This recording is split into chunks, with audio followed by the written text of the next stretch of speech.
Imagine this. You're in a conversation. Someone questions your judgment, not aggressively, not in a way that makes you angry, but with that subtle edge, the kind that makes you feel like you've missed something obvious.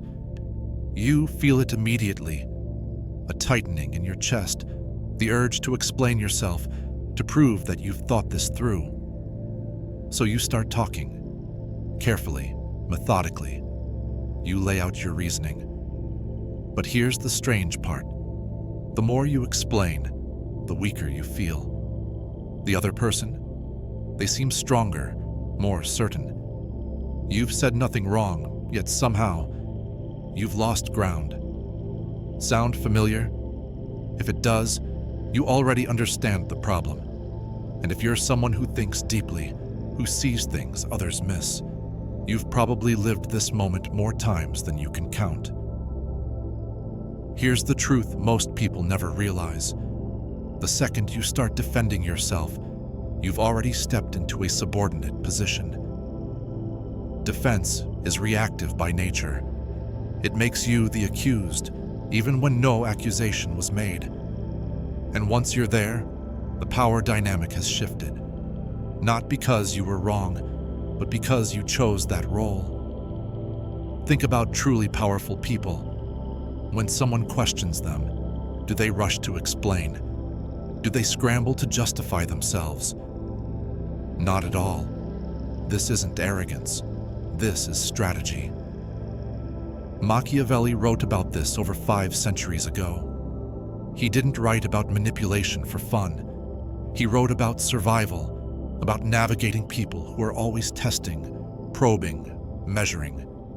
And one of the most important lessons he left us: power depends not on force, but on perception. And nothing signals weakness faster than the desperate need to explain yourself. You're intelligent. You see nuance. You understand complexity. These are your strengths. But here's the trap. When someone operates differently, someone who thrives on certainty and black and white narratives, your strengths can become vulnerabilities. Because here's what usually happens. You analyze. You see their perspective. You understand why they think what they think. And because you value clarity, you feel compelled to explain, to bridge the gap, to make them understand. But often, the person questioning you isn't trying to understand. They're seeking confirmation of a narrative they've already created. And here's the kicker. Your explanation doesn't disrupt their narrative. It feeds it. Every word you speak is interpreted through their lens. Interesting. They're trying to justify themselves. Meanwhile, you're expending energy, revealing where you feel vulnerable, training them that questioning you produces a reaction. You're performing, proving, and the next time, they'll do it again. Defending yourself feels exhausting because, on some level, you know you're losing. Not in logic, not in reason, but in position, in perception, in the subtle game of social influence that runs silently beneath every conversation. Now imagine the opposite. Silence, or calm acknowledgement. I hear your concern, you say, or simply okay. Then you return to what you were doing. What happens? The person who questioned you is left holding their question. No confirmation, no engagement, nothing to feed their narrative.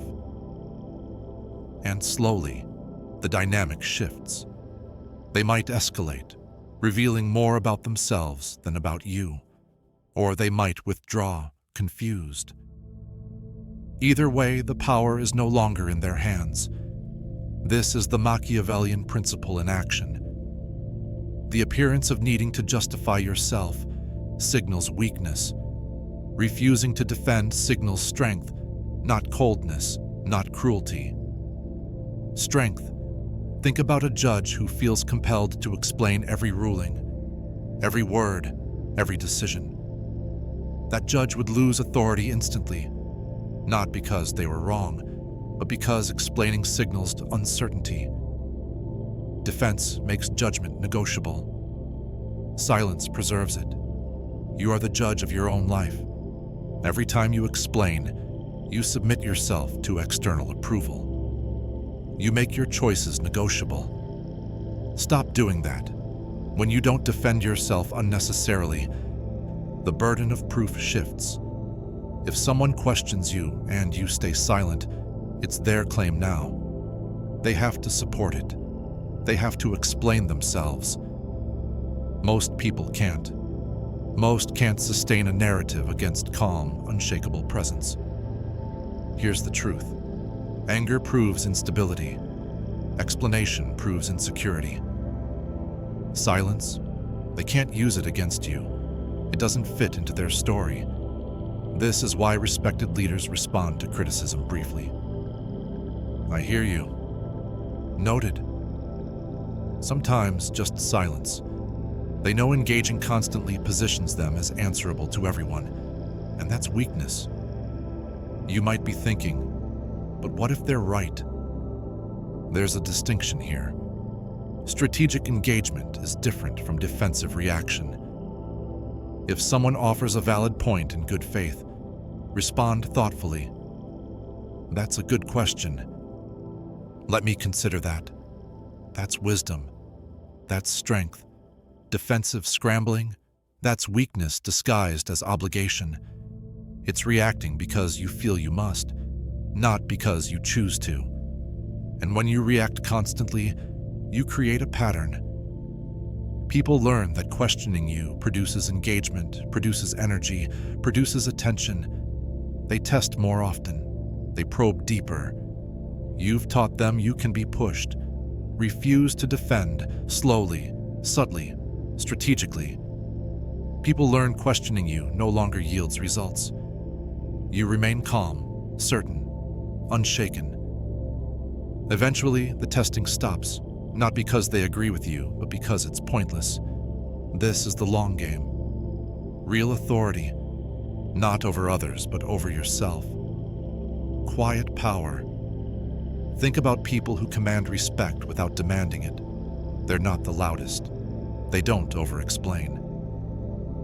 They speak less, but their words carry weight. Why? Because their authority hasn't been diluted by constant justification. You can become that person, not by force of personality, but through restraint, strategic silence.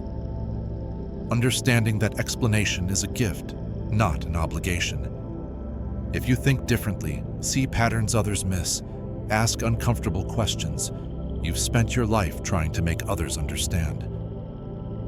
What if you stopped? Not stopped being yourself, but stopped convincing everyone your way of seeing is valid. The people who truly matter, your peers, your equals, those operating at your depth, they don't need convincing. They recognize your value instantly. Defense is irrelevant. The people who constantly test you, make you explain, keep you on edge. They aren't your people. You will never convince them. You're speaking different languages. Accept it. When you accept it, everything changes. You stop wasting energy on impossible tasks. You stop letting others define your worth. You stop seeking validation from those incapable of giving it. And in that space, freed from defense, you discover something rare: authority over yourself, calm certainty, presence, knowing your path is yours whether anyone understands it or not. How do you break the habit of defense? Start small. Notice the urge when someone questions you. Feel that tension. Then, consciously choose not to feed it. Say something neutral. Noted. I hear you. Or nothing at all. Return to your work. Return to your life. Let them think what they will. It will feel uncomfortable.